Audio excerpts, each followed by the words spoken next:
እናት መሆን ከሁሉ በላይ መሆን ነው። በብዙ ውጣ ውረድ ተፈጥሯዊ በሆነው የእርግዝና መጠነ ሰፊ የአካልና የውስጥ አሰራር ለውጥ ውስጥ አልፎ የልጅ እናት መሆን ግሩምና ድንቅ የተፈጥሮ ክስተት ነው። ታዲያም ይህን ለማየት መደረግ የሚገባቸውና የማይገባቸው በርካታ ድርጊቶችን አውቆ መጓዝ ለፍሬ ያደርሳል። ከእነዚህ መካከልም ፎሊክ አሲድ መውሰድ አንዱ ነው። ፎሊክ አሲድ ቫይታሚን ነው። ሳይንስ የዚህን ቫይታሚን አስደናቂ ሥራ ከማወቁ በፊት ብዙ ሕፃናት እንደ ሕፃን እንዳይቦርቁ አልፎም ሕይወታቸውን ይነጥቅ ለነበረው የአንጎል አለመፈጠር ወይንም ሙሉ ሆኖ አለመፈጠር እንዲሁም የህብለሰረሰር ክፍተት ችግር ተጋላጭ ነበሩ። በፎሊክ አሲድ እጥረት ምክንያትም የሚፈጠር ችግር የከፋ ነው። አንዳንዶችን ገና ከማህፀን በአጭሩ እንዲቀጩ ያደርጋል። ሌሎቹን ደግሞ ለከፋ አካላዊና አእምሯዊ ውስንነት ይዳርጋቸዋል። የአንጎል አዳጊ ክፍል በሚፈልገው ወቅትና መጠን አለመዘጋት ወይንም ኒውራል ቲዩብ ዲፌክትስ ችግር ከፎሊክ አሲድ እጥረት ጋር የጠነከረ ግንኙነት እንዳለው የተረጋገጠ ነጥብ ነው። ይህም የሳይንስ ሐቅ ነው።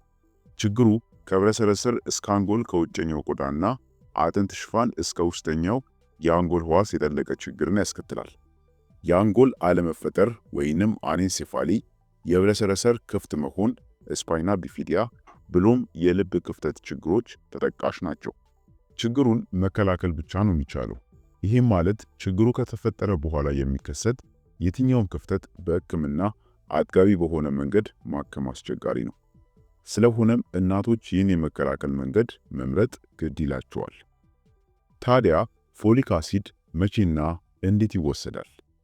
አንዲት ወጣት አሊያም ለማርገዝ ዝግጁ የሆነች እንስት ፎሊክ አሲድን መቼና ስንት ትውሰድ የሚለው ሐሳብ በሶስት ፈርጅ የተከፈለ ነው።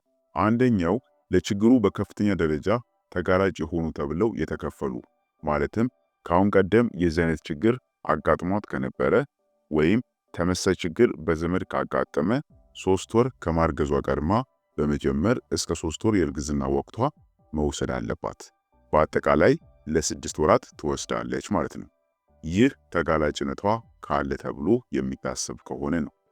በሁለተኛ ደግሞ የስኳር ታካሚ፣ ውፍረት፣ ከፎሊክ አሲድ ጋር ተቃርኖ ያላቸውን ኪኖች የምትወስድ እናት ከሆነች፣ በአክስት አጎት ወገንም ችግሩ ተፈጥሮ ከነበረ ከፎሊክ አሲድ እንሽርሽሪት ጋር የተያዘ ችግር ያለባቸው እንስቶች 3 ወር ቀድመው እስከ ቀጣይ 3 ወር የእርግዝና ወራት ድረስ 1 ሚሊግራም መውሰድ አለባቸው።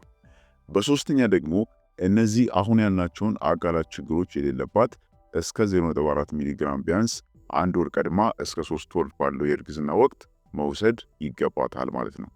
በድምሩም ለ4 ወር ትወስዳለች ማለት ነው። ይህንን ሳይንሳዊ ምክር ተግባር ላይ ለማዋል የማይመቹ ሁኔታዎች በዓለም ዙሪያ ይንሸራሸራሉ። የመጀመሪያው እርግዝናው የታቀደ አይደለም የሚለው ነው። እንኳን እኛ ሀገር ይቅርና እነዚያ የዘመነ ጣሪያ ላይ የደረሱትም አቅደው የሚወልዱት ትንሽ ናቸው። ታዲያም ያለ እቅድ እርግዝና ነው በአመዛኙ የሚከሰተው ማለት ነው። ያለ እቅድ አርግዞ ያለ እቅድ የመኖር ልምድ በታዳጊ ሀገር ተንሰራፍቶም ይገኛል። በእቅድ የተረገዘ ካለም መቼ በትክክል እንደተፈጠረ ማወቅ ያስቸግራል።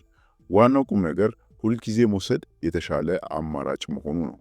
3 ወር ካለፈ መውሰድ ከጥቅሙ ይልቅ ጉዳቱ ሊያመዝን ይችላል። መወሰድም የለበትም። ፎሊክ አሲድ ቫይታሚን ነው። በምግብ ውስጥ የሚገኝ ተፈጥሯዊ ቫይታሚን ነው። ይህም ቫይታሚንም መውሰድ ያስፈልጋቸዋል፣ ጤናማ ልጅ ለመውለድ ሲባል ማለት ነው። ፎሊክ አሲድን በውስጣቸው የያዙ የምግብ አይነቶች ብዙ ናቸው። እነዚህም እንደ ማሟያ የሚያገለግሉት ማለት ነው። ኦቾሎኒ፣ እንቁላል፣ አትክልቶችና ፍራፍሬዎችም ጥራጥሬ በተለያየ መጠን ፎሌት የተሸከሙ ናቸው። በእንቁላል በቀን የሚያስፈልገን ፎሌት ለመሙላት የማይታሰብና ለሌላም የጤና እክል የሚዳርግ ስለሆነ አይመከርም። በቀን 10 እንቁላል መመገብ 0.4 ሚሊግራም ፎሊክ አሲድ ማግኘት ያስችላል። ግን 10 እንቁላል ተመገቡ ማለት ጉዳቱ የከፋ ነው እና ኮሌስትሮልና ውፍረት ከዚህ ጋር የተያያዙ በመሆናቸው ማለት ነው። ኢኮኖሚም ከሚወለደው ልጅ ቀድሞ መሟሸሽን ያስከትላል። ስለሆነም አሁንም ቢሆን የሚመከረው የፎሊክ አሲድ ክኒንን መውሰድ ነው።